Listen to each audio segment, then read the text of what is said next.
উইকিপিডিয়ার অত্যন্ত তথ্যবহুল একটি নিবন্ধ কাশ্মীর।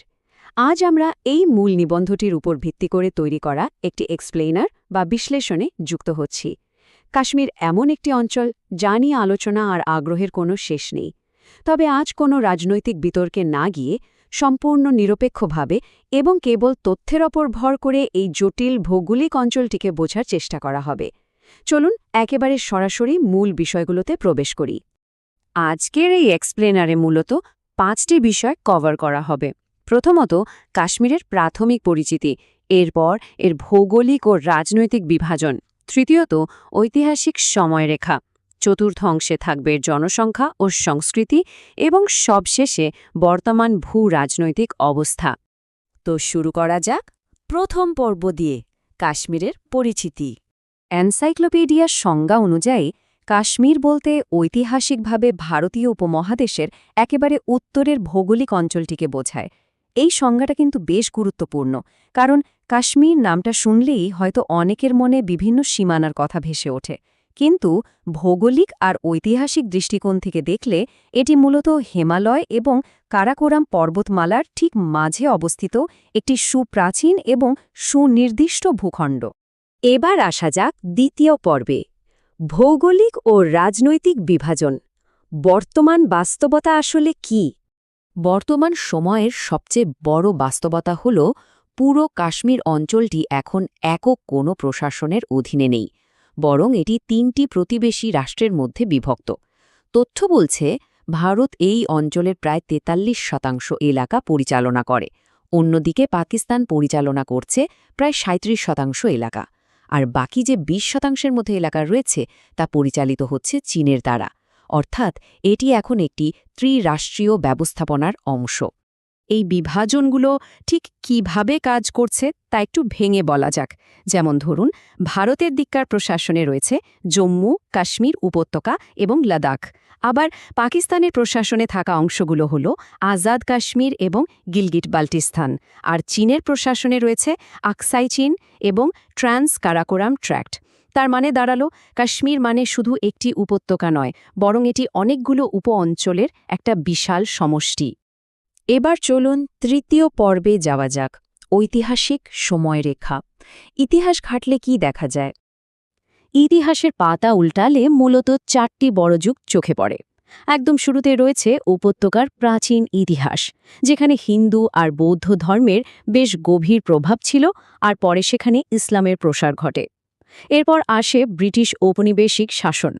1846 সালের অমৃতসর চুক্তির কথা নিশ্চয়ই জানা আছে, যার মাধ্যমে ব্রিটিশরা অঞ্চলটিকে একটি ডোগরা রাজ পরিবারের কাছে বিক্রি করে দিয়েছিল। তৃতীয় গুরুত্বপূর্ণ সময়টি হল 1947 সালের ভারত বিভাজন, আর চতুর্থটি হল আধুনিক প্রশাসনিক বিভাজন, যা বিভিন্ন যুদ্ধ আর চুক্তির মধ্য দিয়ে আজকের এই রূপ পেয়েছে। 1947 সালে বিভাজনের সময় ঠিক কী ঘটেছিল তা জানাটা খুব জরুরি। প্রথমত, উপমহাদেশে ব্রিটিশ শাসনের অবসান ঘটে, জন্ম নেয় ভারত ও পাকিস্তান। দ্বিতীয়ত, কাশ্মীরের মতো দেশীয় রাজ্যগুলোকে ভারত বা পাকিস্তানে যোগ দেওয়ার অথবা স্বাধীন থাকার একটা সুযোগ দেওয়া হয়। আর তৃতীয়ত, কাশ্মীরের তৎকালীন শাসক মহারাজা হরি সিং সিদ্ধান্ত নিতে বেশ দেরি করে ফেলেন। এরপর উপজাতীয় অনুপ্রবেশ শুরু হলে তিনি ভারতের সাথে যোগদানে চুক্তিতে স্বাক্ষর করেন। আর ঠিক এখান থেকেই প্রথম ভারত-পাকিস্তান যুদ্ধের শুরু এবং আধুনিক যুগের কাশ্মীর বিরোধের জন্ম। ইতিহাসের পর এবার নজর দেওয়া যাক চতুর্থ পর্বে, কাশ্মীরের জনসংখ্যা ও সংস্কৃতি। একটা বিষয় পরিষ্কার করা দরকার, কাশ্মীর কিন্তু মোটেও একঘেয়ে বা বৈচিত্র্যহীন কোনো জায়গা নয়। এর ভেতরের পার্থক্যগুলো বেশ অবাক করার মতো। যেমন কাশ্মীর উপত্যকা মূলত সবুজ আর উর্বর, যেখানে মুসলিম জনসংখ্যার আধিক্য রয়েছে, কিন্তু একটু দক্ষিণে জম্মুর দিকে গেলে দেখা যাবে সেখানে হিন্দু ধর্মাবলম্বীরা বেশি। আবার যদি পূর্বের লাদাখ অঞ্চলে যাওয়া হয় তবে দৃশ্যপট একেবারে বদলে যাবে। সেটি একটি উচ্চতার শুষ্ক মরুভূমি অঞ্চল, যেখানে বৌদ্ধ সংস্কৃতির গভীর ছাপ রয়েছে। অর্থাৎ প্রশাসনিক বিভাজন যেমনই হোক, ভৌগোলিক আর সাংস্কৃতিকভাবে এরা সম্পূর্ণ আলাদা জগৎ। এখানকার জনসংখ্যার বৈচিত্র্য সত্যিই অবিশ্বাস্য। শতাব্দী ধরে এখানে মুসলিম, হিন্দু, বৌদ্ধ এবং শিখ সম্প্রদায়ের মানুষ একসঙ্গে বসবাস করে আসছেন। ভাষার দিক দিয়েও অঞ্চলটি দারুণ সমৃদ্ধ।